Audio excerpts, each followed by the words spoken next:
Om Shanti. Meditation ചെയ്യുമ്പോൾ അതിൻ്റെ ശക്തി കൂട്ടാൻ അഥവാ മെഡിറ്റേഷനെ പൂർണ്ണ രീതിയിൽ അനുഭൂതി ചെയ്യാൻ നമ്മളെ സഹായിക്കുന്ന 4 കാര്യങ്ങളെക്കുറിച്ചാണ് ഇന്ന് നമ്മൾ മനസ്സിലാക്കാൻ പോകുന്നത്. മെഡിറ്റേഷൻ എന്ന് വെച്ചാൽ പല രീതിയിൽ മെഡിറ്റേഷൻ ചെയ്യാറുണ്ട്. ചിലവർ ശ്വസനക്രിയയിൽ ശ്രദ്ധിച്ചുകൊണ്ട് മനസ്സിനെ ഏകാഗ്രമാക്കാറുണ്ട്. അപ്പോഴും ചെയ്യുന്നത് എന്താണ്? മനസ്സിൻ്റെ വിചാരങ്ങളിൽ വരുന്ന വ്യർത്ഥവും സാധാരണവും നെഗറ്റീവായ വിചാരങ്ങളെ ഇല്ലാതാക്കിക്കൊണ്ട് ശ്രേഷ്ഠ വിചാരങ്ങളിലേക്ക് മനസ്സിനെ ഏകാഗ്രമാക്കാം. അതാണ് മെഡിറ്റേഷൻ. ഇനി വേറെ ചിലവർ ശ്വസനക്രിയയിൽ ശ്രദ്ധിക്കും, മറ്റൊരു മന്ത്രോച്ചാരണങ്ങളിൽ ശ്രദ്ധിക്കും. സിസ്റ്റർ ഇവിടെ പറയാൻ പോകുന്ന മെഡിറ്റേഷൻ നമ്മുടെ സങ്കല്പധാരയെ പോസിറ്റീവാക്കി ട്യൂൺ ചെയ്തുകൊണ്ട് നമ്മുടെ മനസ്സും ബുദ്ധിയും ഈശ്വരനിൽ ഏകാഗ്രമാകുന്ന സമയത്ത് ശക്തമായ ഒരു സുഖം, ഒരു കറണ്ട് നമുക്ക് നമ്മളിലേക്ക് ഒഴുകുന്ന അനുഭൂതി ഉണ്ടാകും. ഇതാണ് രാജയോഗ മെഡിറ്റേഷൻ്റെ പൂർണ്ണ അനുഭൂതി എന്ന് പറയുന്നത്. അപ്പോൾ ഈ രീതിയിൽ മനസ്സും ബുദ്ധിയും ഭഗവാനിലേക്ക് ഏകാഗ്രമാക്കാൻ വേണ്ടി സഹായിക്കുന്ന അഥവാ ആ ഏകാഗ്രതയെ സഹജമാക്കാൻ വേണ്ടി നമ്മൾ ചെയ്യേണ്ട 4 കാര്യങ്ങളാണ് ഈ വീഡിയോയിൽ നമ്മൾ കാണാൻ പോകുന്നത്. ഒന്നാമത്തെ കാര്യം, സങ്കല്പശുദ്ധിക്ക് ഏറ്റവും ആവശ്യം നമ്മൾ കാണുകയും കേൾക്കുകയും ചെയ്യുന്നതിനെ ഫിൽട്ടർ ചെയ്യുക, അത് നല്ലതാക്കുക എന്നുള്ളതാണ്. കാരണം ഒരു മനുഷ്യൻ്റെ ഉള്ളിൽ ഒഴുകിക്കൊണ്ടിരിക്കുന്ന വിചാരങ്ങൾ എന്ന് പറയുന്നത് അവൻ എന്താണോ കാണുന്നത്, എന്താണോ കേൾക്കുന്നത്, എന്താണോ പറയുന്നത്, ഇത് ഒരിക്കലല്ലെങ്കിൽ മറ്റൊരിക്കൽ ചിന്താമണ്ഡലത്തിൽ ഒഴുകിക്കൊണ്ടിരിക്കും. പലപ്പോഴും നമ്മൾ പറയാറുണ്ട്, ഞാനത് വെറുതെ കണ്ടുവെന്നേ ഉള്ളൂ, ഞാനത് വെറുതെ കേട്ടുവെന്നേ ഉള്ളൂ, അത് മനസ്സിലെടുത്തിട്ടൊന്നുമില്ല.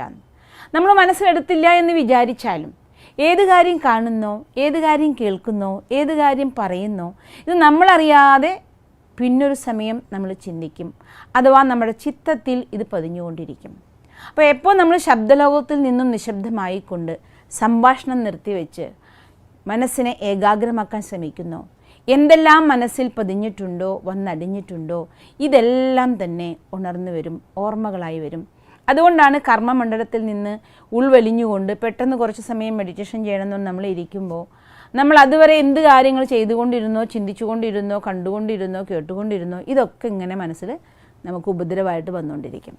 ആദ്യം അതിനൊക്കെ മാറ്റി ശാന്താക്കിയിട്ട് വേണ്ടി വരും മനസ്സിനെ ഏകാഗ്രമാക്കാൻ. അതുകൊണ്ടാണ് പലരും പറയും, മെഡിറ്റേഷൻ ചെയ്യാനിരുന്നാൽ എപ്പോഴാണോ ശാന്തമായി ഇരിക്കുന്നത് അപ്പോഴാണ് മനസ്സ് വല്ലാതെ ശബ്ദിക്കുന്നത്, അഥവാ മനസ്സിൻ്റെ ആ ഒരു വലിയ ലഹള അപ്പോഴാണ് നമ്മൾ മനസ്സിലാക്കുന്നത് എന്ന്. അപ്പോൾ മനസ്സിനെ ഇരുന്ന വഴി ഏകാഗ്രമാക്കാൻ നമ്മൾ ദൈനംദിന ജീവിതത്തിൽ ഒരു കാര്യം ശ്രദ്ധിക്കണം. ശരീരത്തിന് ആഹാരം കൊടുക്കുമ്പോൾ തന്നെ ദിവസവും നമ്മൾ എന്തെങ്കിലും നല്ല നല്ല കാര്യങ്ങൾ ദിവസവും കേൾക്കണം. അതിന് നമുക്ക് പറയാം സത്സംഗം എന്ന് പറയാം. അതായത് ഒന്ന് സത്യമായ ബുക്കുകളായിട്ടുള്ള സംഘം, സത്യമായ വചനങ്ങളുമായിട്ടുള്ള സംഘം, നമ്മളെ ഉത്സാഹം തരുന്ന, നമുക്ക് ഉന്മേഷം തരുന്ന, നമ്മുടെ വിചാരങ്ങളിൽ പോസിറ്റിവിറ്റി നിറയ്ക്കുന്ന വീഡിയോകൾ കാണുക, പാട്ടുകൾ കേൾക്കുക, പ്രഭാഷണങ്ങൾ കേൾക്കുക, അല്ലെങ്കിൽ നമുക്ക് പ്രേരണ നൽകുന്ന മനുഷ്യരുമായി സംവദിക്കുക ഒരു ദിവസം, അല്ലെങ്കിൽ ദിവസവും സത്സംഗങ്ങളിൽ അങ്ങനെ എവിടെയാണോ ആത്മീയ കാര്യങ്ങൾ പഠിക്കുകയും പഠിപ്പിക്കുകയും ചെയ്യുന്നത് അവിടെ കുറച്ച് സമയം നമ്മുടെ സമയം ചിലവഴിക്കുക. നല്ലത് കേൾക്കാനും നല്ലതിനെ കാണാനും നമ്മൾ കുറച്ച് സമയം ചിലവഴിച്ചാൽ ഇതാണ് നമ്മളറിയാതെ നമ്മളിലേക്കുള്ള ഇൻപുട്ട്. ഇതെങ്ങനെയാണോ ഡെയിലി നമ്മൾ കുറച്ച് സമയം, ഒരു 10 മിനിറ്റോ 20 മിനിറ്റോ സമയം ഈ നല്ല കാര്യങ്ങൾ കേൾക്കാനോ വായിക്കാനോ പഠിക്കാനോ അല്ലെങ്കിൽ നല്ല സംഘത്തിലിരുന്നു കൊണ്ട് ഒന്നിച്ചിരുന്ന് അങ്ങനത്തെ സ്റ്റഡീസ് നമ്മൾ ചെയ്യാനോ തയ്യാറായാൽ സത്സംഗമായി, അഥവാ നമ്മൾ മറ്റുള്ളവരിൽ നിന്ന്, മറ്റു സാഹചര്യങ്ങളിൽ നിന്ന്, പഠനങ്ങളിൽ നിന്ന് നമ്മുടെ വിചാരത്തിലേക്ക് ശ്രേഷ്ഠ വിചാരങ്ങളെ നിക്ഷേപിക്കുകയായി. ഇതിന് നമുക്ക് സത്സംഗം എന്നുള്ള പേര് കൊടുക്കാം. അപ്പോൾ ഒന്നാമത്തത് ശുഭസങ്കല്പങ്ങൾ, പോസിറ്റീവ് സങ്കല്പങ്ങൾ നമ്മുടെ മനസ്സിലേക്ക് ദിവസവും കൊടുക്കണം. ആ സങ്കല്പങ്ങളുടെ ആഹാരം മനസ്സിനെ ദിവസവും കഴിപ്പിക്കണം, സത്സംഗം ചെയ്യണം. രണ്ടാമത് ചെയ്യേണ്ട കാര്യം ഗുണഗ്രാഹ്യത, മറ്റുള്ളവരിൽ നിന്നും ഗുണത്തെ സ്വീകരിക്കുക. എല്ലാ മനുഷ്യന്മാരുടെ ഉള്ളിലും നന്മയുണ്ട്, തിന്മയുണ്ട്. മനുഷ്യൻ തന്നെ പറയുന്നത് എന്തുകൊണ്ടാണ്? നന്മയും തിന്മയും മിക്സ് ആയ ആളുകളായതുകൊണ്ടാണ്. അസുരഗുണങ്ങൾ മാത്രമുള്ളവരെ നമ്മൾ അസുരനെന്നും ദൈവീയ ഗുണം മാത്രമുള്ളവരെ നമ്മൾ ദേവത എന്നും പറയും. പക്ഷേ രണ്ടും കലർന്ന ആരിലാണോ ഉള്ളത് അവരെയാണ് നമ്മൾ പറയുന്നത് മനുഷ്യൻ. അപ്പോൾ ഈ ലോകത്തെല്ലാവരും മനുഷ്യന്മാരാണ്.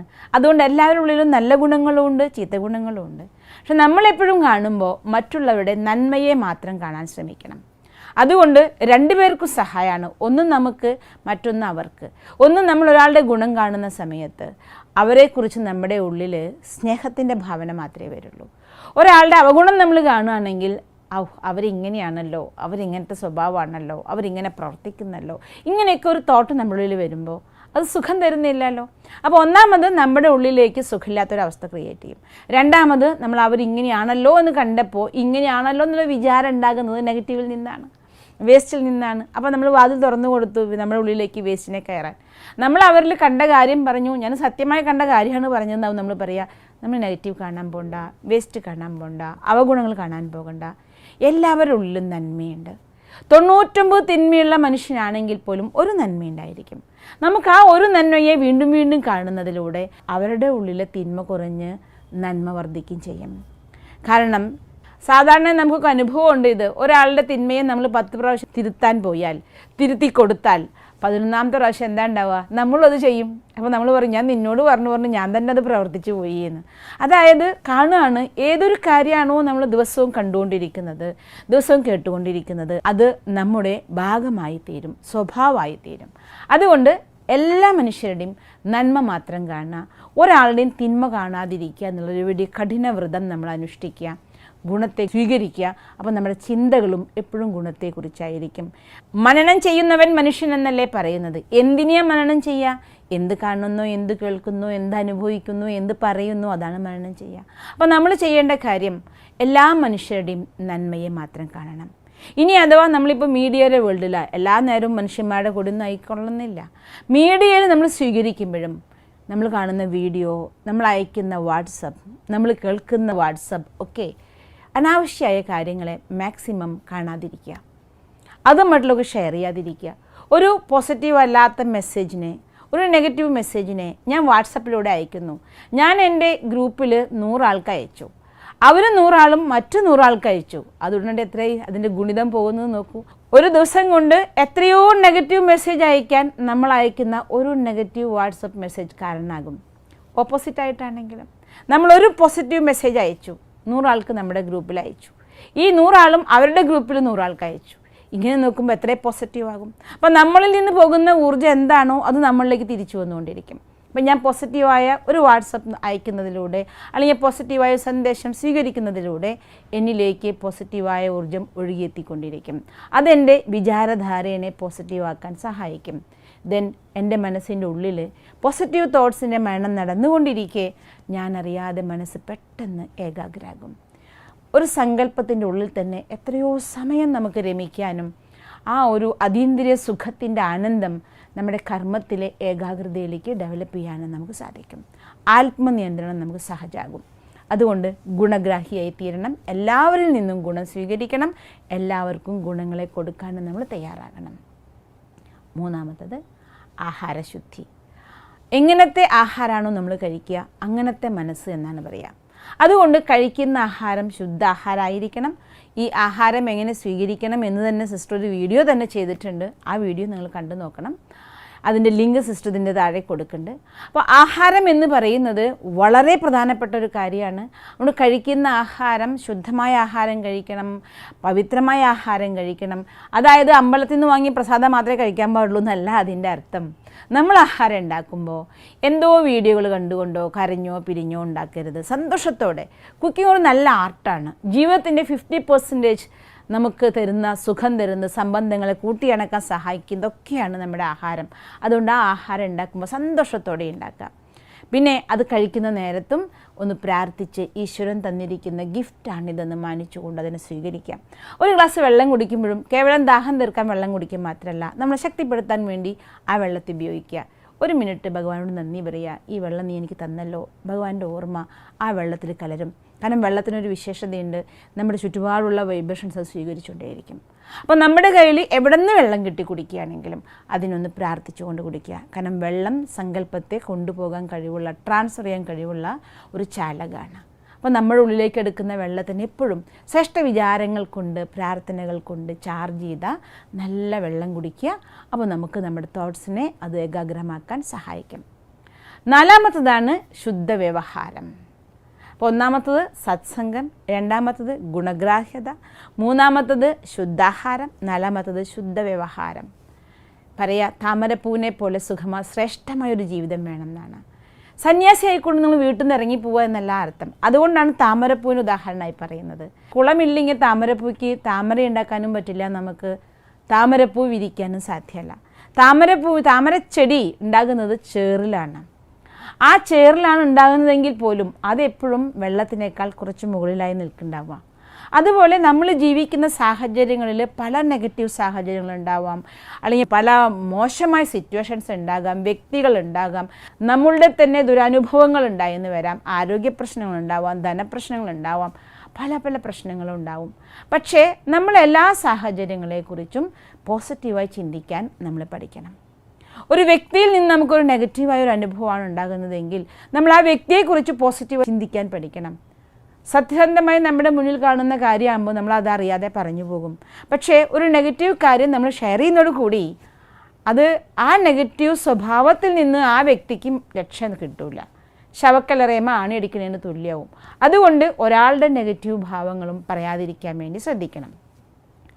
അതുമാത്രം പോരാ, കുറച്ചുകൂടി അഡ്വാൻസായി നമുക്ക് ഉയർന്ന് ചിന്തിക്കാൻ കഴിഞ്ഞാൽ ഏതൊരാളുടെ ഒരു നെഗറ്റിവിറ്റിയാണോ നമ്മൾ കാണുന്നത് അതിന് ഓപ്പോസിറ്റായി നമ്മൾ ചിന്തിക്കുക.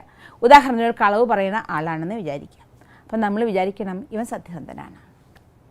എന്ത് പറഞ്ഞാലും അവരെന്ത് പറയുന്നു, എങ്ങനെ പ്രവർത്തിക്കുന്നതും നമുക്ക് തിരുത്താൻ കഴിയില്ല. അറ്റ്ലീസ്റ്റ് നമ്മുടെ ശുഭഭാവന കൊണ്ട് അവരുടെ ആ ഒരു മോശമായ ദുർബലത ഇല്ലാതാക്കാൻ നമുക്കൊരു ശ്രേഷ്ഠ സങ്കല്പം നമുക്ക് നൽകാം. അതുകൊണ്ട് വിചാരിക്കുക സത്യസന്ധനാണ്. ഇനി കോപിഷ്ഠനായ ഒരു വ്യക്തിയാണെന്ന് വിചാരിക്കുക, അപ്പോഴും നമ്മൾ വിചാരിക്കുക ഇവൻ ശാന്തസ്വരൂപനാണ്.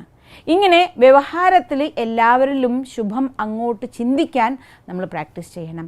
ഇതിന് ഏറ്റവും സഹജമായ കാര്യം എന്താണെന്ന് വിചാരിച്ചാൽ നമ്മളെല്ലാവരും ഈ കാണുന്ന ശരീരത്തിലിരിക്കുന്ന ചൈതന്യശക്തിയാണ്, ഈ കാണുന്ന മണ്ണല്ല പിണ്ടല്ല എന്നൊരു വിചാരം നമ്മളുള്ളിൽ കൊണ്ടുവരണം. ഈ ശരീരത്തെ കാണുന്ന സമയത്ത് നമ്മൾ ഒന്നുകിൽ വയസ്സായ ആളേക്കും കാണുക, അല്ലെങ്കിൽ യുവാവിനെ ആയിരിക്കും കാണുക, അല്ലെങ്കിൽ ബാലകനെ ആയിരിക്കും കാണുക, അല്ലെങ്കിൽ എനിക്ക് തുല്യമായ ഒരാളെ ആയിരിക്കും കാണുക. ആ രീതിയിൽ കാണുമ്പോൾ ഇവൻ ഇത്ര കാലത്ത് അനുഭവം ഉണ്ടായിട്ട് ഇങ്ങനെ ചെയ്യുന്നല്ലോ, ഇവൻ യുവാവായിട്ട് ഇങ്ങനെ ചെയ്യുന്നല്ലോ, ഇവൻ എനിക്ക് തുല്യനല്ലേ, എന്നിട്ട് എന്നേക്കാൾ അറിവുള്ളവനല്ലേ, ഇങ്ങനെ പല രീതിയിലുള്ള കമ്പാരിസൺ നമ്മുടെ മനസ്സിൽ വരും. അതുകൊണ്ട് എല്ലാവരോടും ശുഭമായൊരു വ്യവഹാരം നമുക്ക് സാധ്യമല്ല.